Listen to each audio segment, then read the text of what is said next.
You can't think your way out of heartbreak because your brain doesn't treat it as a thought problem. It treats it as physical injury. Neuroimaging studies like those from Columbia University have shown that the same regions of the brain that process physical pain, especially the anterior cingulate cortex and insula, light up when we experience social rejection or a breakup. That aching feeling in your chest, it's not just metaphorical. Your brain is interpreting loss as injury. This is where many people get stuck. We try to reason our way out of the pain, or we distract ourselves endlessly, but the brain doesn't recover through logic or avoidance. It heals through specific, measurable shifts in neurochemistry and behavior. And the good news is we can guide those shifts intentionally. In this episode, we're going to explore how to use neuroscience, not just psychology, to heal after a breakup. You'll learn why heartbreak activates your stress response system, how to reset dopamine and oxytocin pathways, and how to regain cognitive clarity when your mind feels hijacked by rumination. Breakups are not just emotional events. They are neurochemical earthquakes. And if you don't understand what's happening in your brain, it's easy to fall into patterns that delay healing, overanalyzing, checking their social media, avoiding healthy routines, or making impulsive decisions in a state of emotional dysregulation. But if you do understand the science, you gain an edge. You can start rewiring your nervous system for recovery. You can rebuild your capacity for presence, for focus, and eventually for connection. In this video, we'll break down 6 core concepts from neuroscience and behavioral science that will help you navigate this process. Why heartbreak hijacks your brain's reward system, how to use neuroplasticity windows to accelerate recovery, the role of dopamine, oxytocin, and cortisol in emotional regulation, how structured routines and movement reset your brain-body connection, and a protocol for managing rumination and emotional flashbacks, and a science-backed framework for rebuilding trust and self-worth.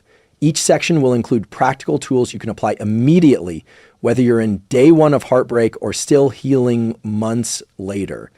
Let's begin by understanding what's happening in your brain when a relationship ends, and why that awareness is the first step toward true healing. One of the most important and least talked about aspects of heartbreak is this: your brain is in a state of withdrawal, not metaphorically, neurologically. Studies from researchers at Columbia and Rutgers universities, including work by Dr. Lucy Brown and Dr. Helen Fisher, have shown that romantic love activates the brain's reward system, particularly areas like the ventral tegmental area, VTA, and nucleus accumbens. These are the same regions activated by addictive substances like cocaine and opioids. When we fall in love, our brains flood with dopamine, a neuromodulator that creates feelings of pleasure, motivation, and anticipation. Add to that oxytocin and vasopressin, which deepen bonding and trust, and serotonin, which helps regulate mood, and you've got a powerful neurochemical cocktail. Now imagine that cocktail being suddenly removed. That's what a breakup does. It doesn't just remove a person. It pulls the plug on the chemical system your brain has come to rely on for emotional regulation and reward. That's why breakups can lead to obsessive thoughts, loss of appetite, disrupted sleep, and a feeling of emptiness. All classic withdrawal symptoms. This isn't about weakness, it's about neurobiology. Here's what the research shows. The post-breakup brain often stays stuck in a loop. It keeps scanning for the person, the patterns, and the rituals that once created predictable dopamine spikes, checking their social media, replaying old memories, or fantasizing about getting back together. These are all the brain's way of trying to reactivate the reward circuit. But here's the problem. Every time you engage in those behaviors, you reinforce the neural pathway that says, this is the source of my reward. You're wiring in craving, not closure. So how do you interrupt that loop? A simple tool to apply is called dopamine replacement through effort-based rewards. Here's how it works. Instead of chasing passive, familiar sources of pleasure, like scrolling or stalking, you intentionally engage in behaviors that generate dopamine through effort. Think 30 minutes of focused exercise, tackling a meaningful project, or learning a new skill. Why effort? Because the VTA responds not just to reward, but to the anticipation of reward earned. That's why things like cold exposure, resistance training, or even intense bouts of focus can feel satisfying afterward. They trigger endogenous dopamine release in a way that helps reset the reward system. Another powerful strategy is deliberate novelty. Neuroplasticity, your brain's ability to rewire itself, thrives on novelty. This can be as small as taking a different walking route, trying a new coffee shop, or listening to a new genre of music. Novelty tells the brain, we're not stuck, we're adapting. And that opens the door to forming new neural associations that are not tied to your past relationship. Let me ask you this. Have you noticed how the same memory can feel sharper or more painful when you're tired or sedentary? That's not just in your head. When your dopamine system is underactive, negative emotional circuits have more room to dominate. That's why movement, novelty, and goal-directed behavior are crucial in the early stages of healing. Here's one more protocol you can try, supported by behavioral neuroscience, the 3x10 rule. 3 dopamine-positive actions per day, each lasting at least 10 minutes. Examples could include a brisk walk outdoors, journaling a goal or insight, practicing breath work or meditation, engaging in creative work or a flow-inducing task. These activities don't need to feel amazing in the moment. What matters is that they are voluntary, effortful, and engaging. That's the recipe for restoring healthy dopamine signaling. You can't control the pain of heartbreak, but you can influence how your brain responds to it. And by resetting the reward system, you create the neurochemical foundation for deeper healing. One of the most surprising and hopeful insights from neuroscience is this: your brain is never more capable of change than when you're in emotional pain. That might sound counterintuitive. Pain feels like shutdown. But biologically, emotional disruption opens what researchers call a plasticity window, a period when your brain is more sensitive to learning and rewiring. This is part of an adaptive survival response. When you go through a breakup, your brain is faced with uncertainty, loss of prediction, and a destabilized identity. As a result, the amygdala, which processes threat and emotional salience, goes into overdrive. At the same time, the hippocampus and prefrontal cortex, decision-making, become highly active, trying to make sense of what just happened. This increased activity heightens neuroplasticity, the brain's ability to form new connections. Here's the key insight. What you do during this window matters immensely. Your habits, your thoughts, your routines, all of these are now shaping the neural pathways that determine how you move forward. You can either wire in resilience or reinforce pain. Let's break that down with an analogy. Think of your brain like a ski slope. Over time, snow gets carved into deep grooves. Those are your habitual patterns of thought and behavior. A breakup is like a fresh snowstorm. The grooves haven't disappeared, but there's now an opportunity to create new tracks if you take intentional paths. Here's a tool to guide that intention: pattern priming. This involves creating a short, structured ritual each morning during the first 30-60 minutes after waking, when the brain is most neurochemically receptive. A simple version: sunlight exposure, 5 to 10 minutes, movement, walk, stretch, light workout, 10 minutes. Mind anchoring, journaling a core intention, or repeating a specific mantra, 5 minutes. The goal isn't perfection, it's consistency. You're telling your brain, this is the new groove.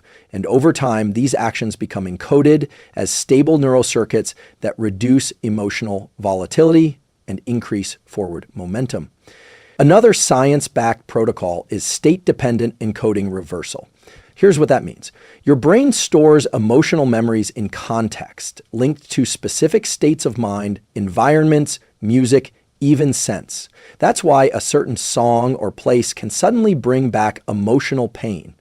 To rewrite that response, you need to re-enter those contexts in a new emotional state. For example, return to a place that triggers memory, but do it with a friend in daylight after a workout. Listen to the song, but pair it with deep breathing, positive visualization, or movement. Over time, this decouples the memory from the pain. This is not denial, it's neuroplasticity in action. You might be wondering, How long does this plasticity window last? Research from Stanford and UCLA suggests that the brain's heightened sensitivity to emotional learning persists for approximately 4 to 6 weeks post-disruption, sometimes longer depending on stress and sleep quality. This is why establishing healthy rituals in the first month after a breakup has such a profound long-term impact. But the most empowering part? You don't need to feel ready to start. You just need to start. Action comes before clarity. Motion creates emotion. If this insight is helping you, if you're starting to see your pain as a potential platform for growth, consider subscribing. We break down the science of emotional recovery, habit formation, and mental performance every single week. And you never know when one small shift in understanding can change the entire trajectory of your healing. You're not broken, you're rewiring. And right now, your brain is listening more closely than you think. If you've ever felt like you're emotionally crashing after a breakup, swings in mood, crying without warning, or waking up with a sense of dread, you're not imagining it. These aren't just emotional reactions. They're the biochemical fallout of hormonal imbalance, especially involving oxytocin and cortisol. Let's start with oxytocin, often called the bonding hormone. Oxytocin is released during physical affection, eye contact, and emotional closeness. But its role goes far beyond romantic connection. It calms the nervous system, reduces anxiety, and strengthens feelings of trust and safety. In a healthy relationship, your brain becomes accustomed to regular oxytocin release through touch, voice, and shared rituals. When that relationship ends, oxytocin levels drop sharply. But the brain, still wired for connection, keeps looking for the familiar source. This leads to what researchers call oxytocin withdrawal, a state characterized by anxiety, emotional dysregulation, and even physical discomfort. Compounding this is the spike in cortisol, the brain and body's primary stress hormone. When emotional bonds are severed, the brain perceives it as a survival threat, particularly because relationships historically ensured protection and resource sharing in our evolutionary past. Cortisol rises, increasing heart rate, impairing digestion, and disrupting sleep. This oxytocin-cortisol imbalance can trap you in a cycle. You feel unsafe and unsettled. Your body seeks soothing, but the primary source, the relationship, is gone, leading to more stress and longing. But how do you break that cycle? One effective method is what's known as social rhythm therapy, originally developed for mood disorders, but incredibly useful for breakup recovery. The concept is simple. You restore emotional balance by replacing lost oxytocin rhythms with new, predictable forms of social and sensory contact. Here's what the research supports. Consistent time with emotionally safe people, even brief, like a 10-minute call. Physical touch through safe alternatives, such as massage, self-myofascial release, foam rolling, or even placing your hand over your heart during breath work. Scheduled routines, not to control time, but to signal safety to your nervous system. A simple starting protocol, wake time and bedtime within 30 minutes daily. One microsocial connection each day, voice or in person. One act of physical self-soothing, EGN, sauna, stretch, massage ball. What's happening in your brain when you do this is powerful. These rituals begin restabilizing the hypothalamic pituitary adrenal HPA axis, which governs your stress response. As cortisol levels normalize, your cognitive clarity improves. And as oxytocin is gradually replaced through safe, consistent signals, your sense of emotional safety starts to return. Another often overlooked tool, environmental cues. The brain ties certain places, smells, and lighting patterns to the presence of a partner. Revisiting these unconsciously reactivates longing or distress. So one strategy is environmental repairing, modifying your physical space to create new sensory associations. That might look like moving furniture slightly, changing your lighting setup, introducing new scents like lavender or citrus, which reduce cortisol. These small changes send a message to your nervous system. This is a new phase. We are safe here, now. Be prepared for waves. Biochemical recovery is not linear. Oxytocin and cortisol fluctuate based on sleep, nutrition, stress exposure, and even memory activation. But every small act of regulation is a signal to your brain we're moving forward. Ask yourself, what's one action I can take today to give my brain a new cue of safety. And if this kind of science-backed, practical content resonates with you, go ahead and subscribe. Each video is designed to give you tools, not just theories, to master your mental and emotional state, because healing is not about forgetting. It's about rebalancing one system, one signal, one small step at a time. If you've ever felt like your emotions were more intense at night, or that everything feels slightly easier after a good workout in the morning, that's not just coincidence, that's neuroscience in motion. Two of the most powerful tools for emotional recovery after a breakup are movement and circadian rhythm alignment. These aren't just lifestyle tips, they're levers that influence the core neurochemistry of mood, cognition, and motivation. Let's start with movement. Exercise, especially moderate aerobic activity, has been shown to boost levels of dopamine, serotonin, and brain-dissected neurotrophic factor, BDNF. BDNF is often referred to as fertilizer for the brain because it supports the growth of new neurons and neural connections, particularly in areas involved in memory and emotion regulation, like the hippocampus. But here's where it gets especially relevant. Studies from Harvard and Duke University show that 20-30 minutes of aerobic exercise, even just 3 times per week, can be as effective as antidepressants in alleviating symptoms of mild to moderate depression. And the emotional lows after a breakup can mirror the same neurochemical patterns. So if you're not moving, you're not just staying still, you're reinforcing the stagnation in your neurochemistry. A simple science-backed protocol, 20 minutes of morning movement, ideally outdoors. This could be a walk, light jog, bodyweight exercises, or even dynamic stretching. The goal isn't intensity, it's consistency, and pairing it with sunlight for maximum circadian and mood benefit. That brings us to circadian rhythm. Your circadian rhythm is your internal 24-hour clock. It regulates when hormones like cortisol and melatonin rise and fall, which directly affects energy, mood, and sleep. After a breakup, this rhythm often gets thrown off, especially if you're staying up late, thinking, sleeping irregularly, or withdrawing from your usual routines. Here's what the research shows. Getting early day light exposure, ideally within 30-60 minutes of waking, helps anchor your circadian rhythm, improves sleep quality, and reduces cortisol spikes later in the day. Even just 10 minutes of sunlight exposure, no sunglasses, outside, sends a powerful signal to the suprachiasmatic nucleus in your brain to reset your body clock. And that's crucial because poor sleep leads to impaired emotion regulation. In fact, studies from UC Berkeley's Matthew Walker Lab have shown that sleep-deprived individuals have up to 60% more amygdala reactivity, meaning their emotional centers go into hyperdrive when rest is lacking. So the protocol is simple but powerful. Wake up and go outside within an hour, no phone scrolling. Move your body. Even 5-10 minutes is enough to shift neurochemistry. Maintain a consistent sleep-wake time, especially in the first 2 hours of your day. Here's a real-world analogy. Think of your brain as a high-performance vehicle. Breakups can knock it off alignment.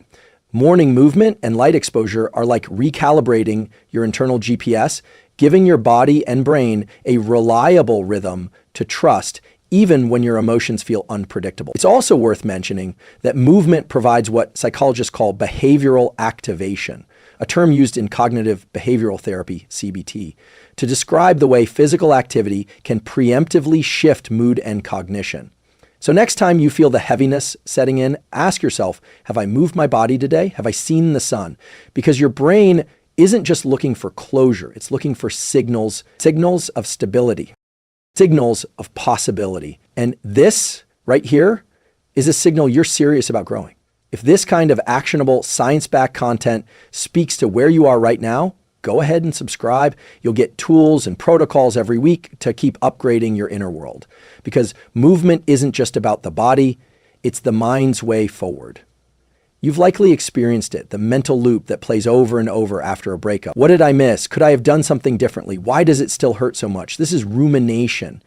And while it's natural, it can become toxic. Rumination is the process of repetitive, passive focus on distress and its possible causes and consequences. It feels like problem solving, but it's actually cognitive paralysis disguised as reflection.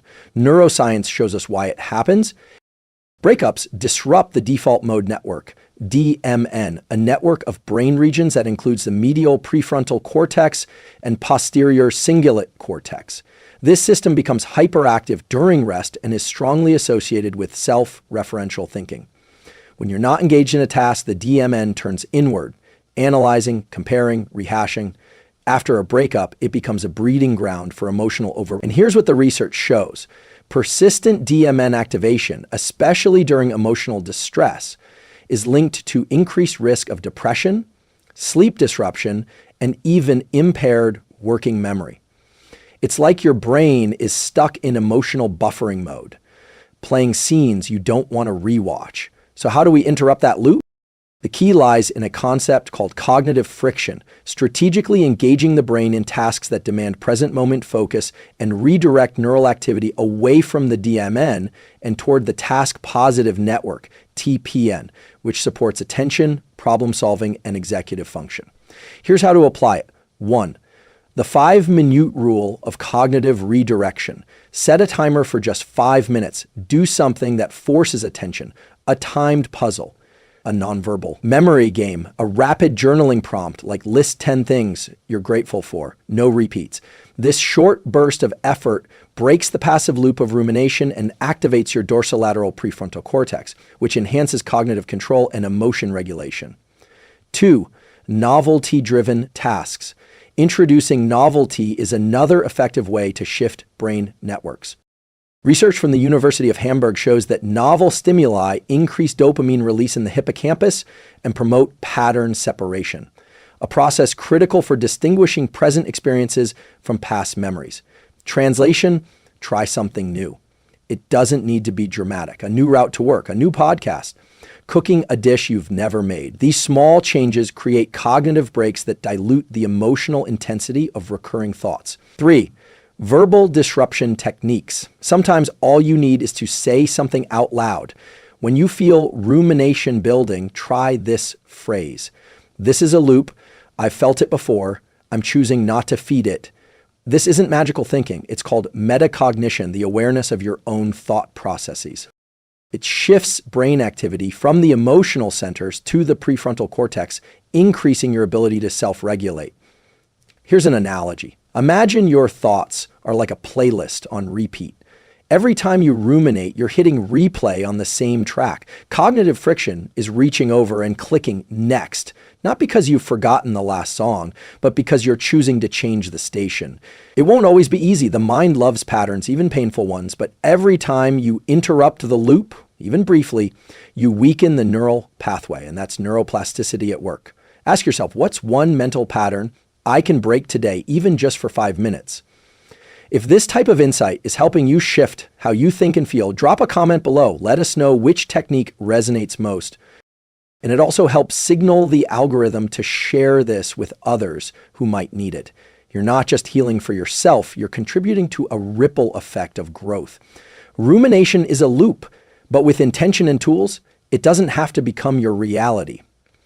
One of the most unsettling aspects of a breakup is the identity collapse that often follows.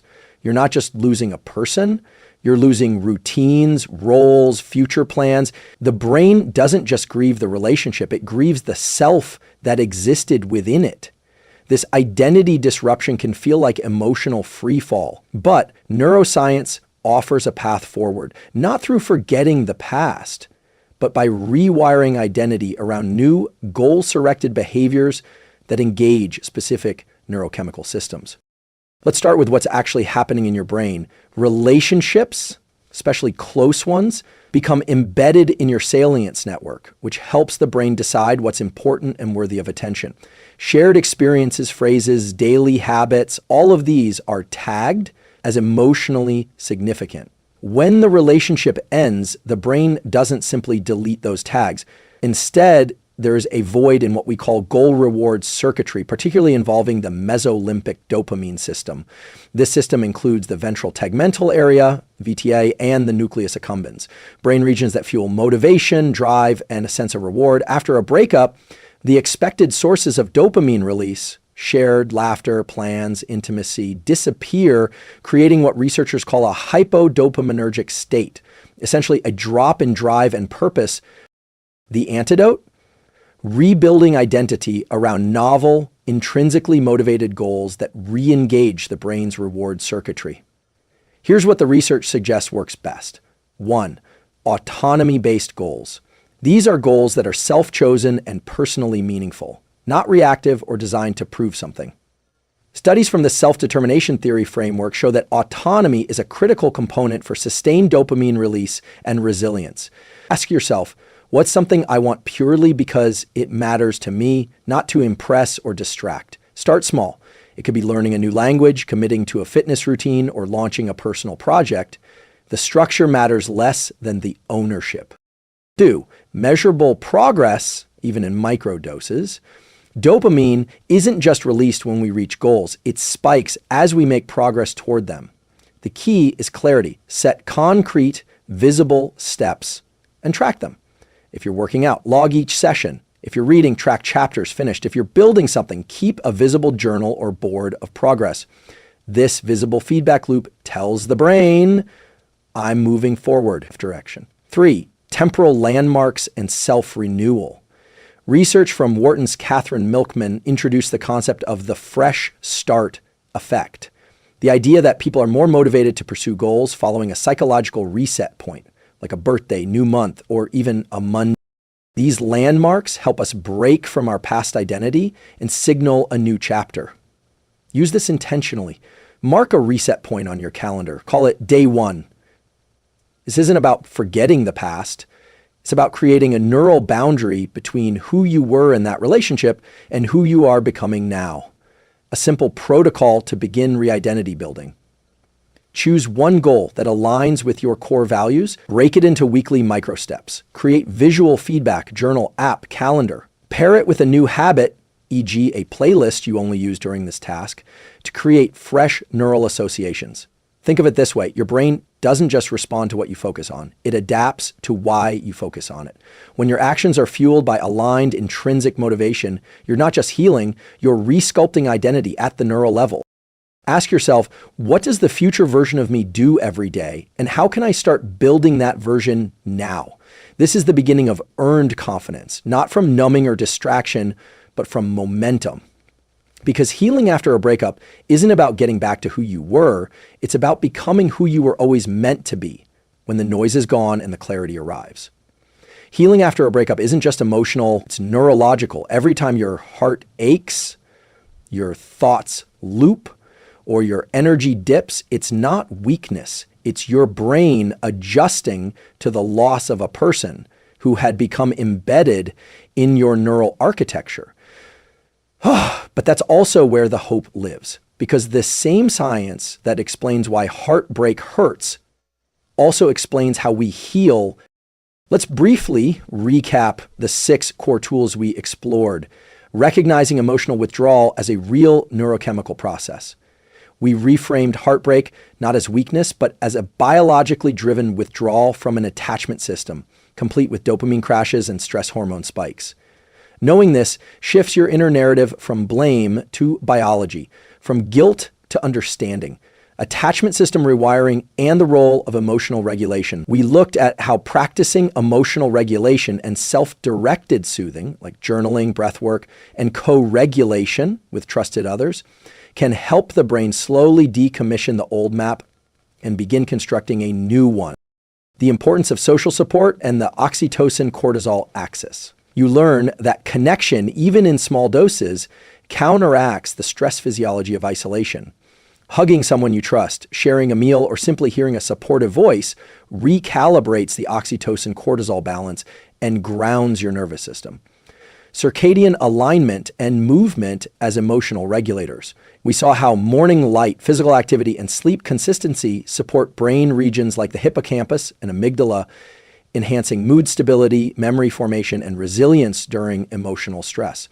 Interrupting the rumination loop through cognitive friction. By engaging in present-centered, novelty-driven, or effort-based tasks, you create cognitive breaks from default mode network overactivity, building mental flexibility and reducing emotional inertia. Rebuilding identity through goal-directed neurochemistry. You learned how intrinsically motivated goals reawaken the brain's reward system and build a new sense of self, one grounded not in the past relationship, but in your chosen future. Here's the deeper truth.